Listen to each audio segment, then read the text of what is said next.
Eles vão descer. A luz apareceu e a todos conquistou. A Jefinho elegeu seu fiel governador. Dessa vez é com Valfredo e Clóvis Mota pra valer. Aguilherme e Hernani, todos eles vão vencer. O feitiço do cigano até pegou no Monsenhor, pois todo o povo está com ele, ninguém quer o fechador. Em 1908, nascia em Caicó um menino que possuía uma difícil missão: aliar a atuação de ser um virtuoso sacerdote da Igreja Católica e um dos maiores políticos da história do Rio Grande do Norte. Valfredo Dantas Gurgel conseguiu, e neste vídeo aprenderemos um pouquinho sobre ele.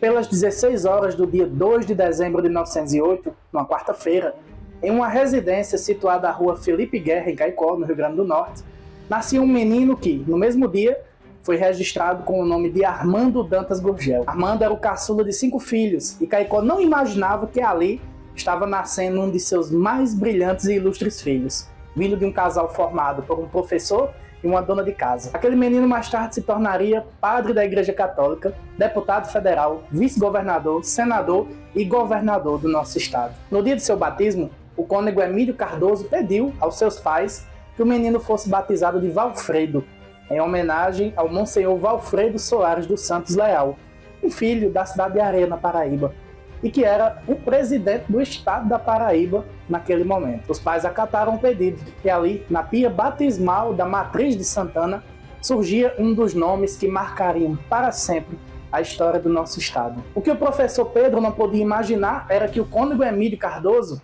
com aquela sugestão, estava batizando uma criança que seguiria os passos de seu patrono na vida religiosa e política. O Monsenhor Valfredo Leal participou da Constituinte Estadual da Paraíba, foi deputado estadual, deputado federal e senador da República também. Em 1918, enquanto a pandemia de gripe espanhola varria o mundo, o jovem Valfredo perde o seu pai. Vitimado pela febre, morria o professor Pedro Gurgel do Amaral e Oliveira. Deixou viúva e 5 filhos, além de um legado de honestidade, trabalho e honra. Viúva com menos de 35 anos, mãe Quininha ficou com 3 filhos em sua companhia.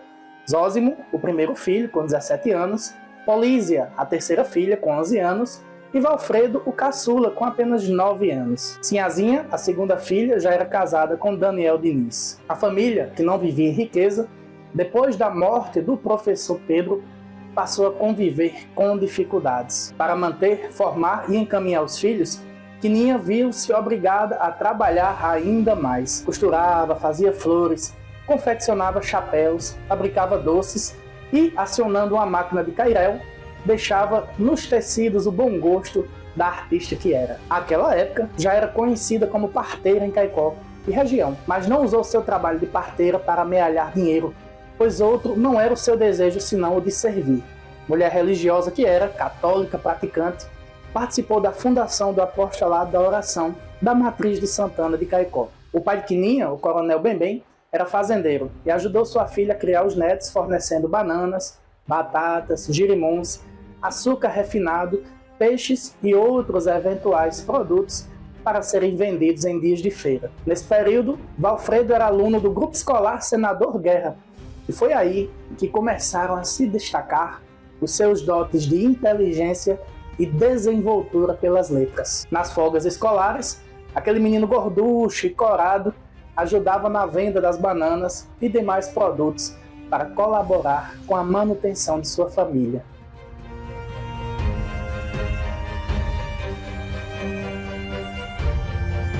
Valfredo queria ser padre, mas sua mãe não encontrava condições para enviá-lo ao seminário e arcar com as despesas. Mãe Quininha, no entanto, não esperava que seu filho pedisse pessoalmente ao bispo diocesano para ser matriculado no Seminário São Pedro. Dom José Pereira Alves, bispo de Natal, em 1920, em visita pastoral, viera a Caicó e o menino Valfredo lhe expôs o desejo de ser sacerdote. Dom José imediatamente procurou Mãe Quininha e acertou com ela que no dia 1º de fevereiro de 1921 seria o ingresso de Valfredo no seminário em Natal, onde foi considerado o melhor aluno e daí foi encaminhado para estudar no Colégio Pio Americano em Roma, onde se formou em filosofia e teologia. Valfredo, agora com 17 anos, chegou a Roma na manhã do dia 15 de maio de 1926.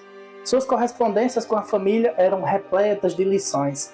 Seus escritos revelavam o homem de cultura que estava sendo formado naquele ambiente que convivia com a sabedoria e a oração. Em Roma, Valfredo aprendeu a falar italiano, francês e espanhol.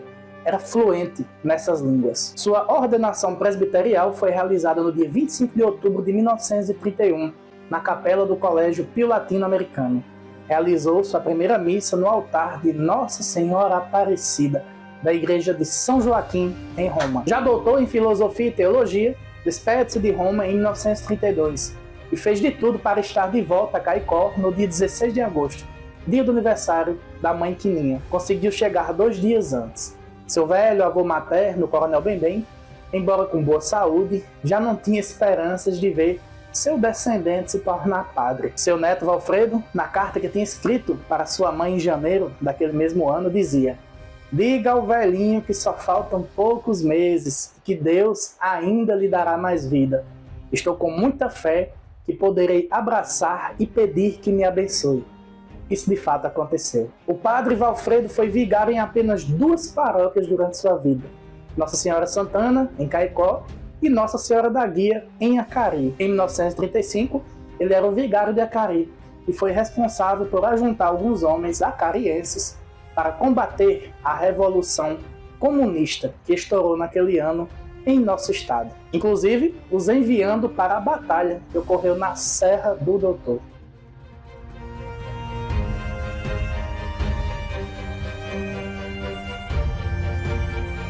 Entrou para a política e foi deputado federal, suplente de deputado federal, vice-governador, senador da República e governador do Rio Grande do Norte. E se você quer saber os detalhes da campanha de 1960 para governador do Rio Grande do Norte, que elegeu Aloysio Alves e Valfredo Gurgel, clica nesse card e assista o vídeo que preparamos sobre este assunto. Em 1965, a Cruzada da Esperança estava de volta, após o espetacular governo de Aloysio Alves. A meta agora era que o vice-governador fosse eleito governador. O Monsenhor Valfredo Gurgel foi então eleito como o 41º governador do estado do Rio Grande do Norte, vencendo seu conterrâneo seridoense, Dinarte Maris, com quase 10% da maioria dos votos. Sobre seu governo, achamos algumas informações no livro O Governo do Monsenhor Valfredo Gurgel, obra do escritor e advogado José Daniel Diniz, sobrinho do ilustre político. Segundo o autor, foram identificadas pelo menos 123 grandes obras do seu governo. Dentre as principais obras de sua gestão, ele cita a construção da primeira ponte de concreto sobre o rio Potengi, a famosa Ponte de Igapó. Nos diz José Daniel que naquela época existia apenas uma ponte de madeira improvisada sobre a ferrovia. Só se passava um carro por vez e isso era um transtorno.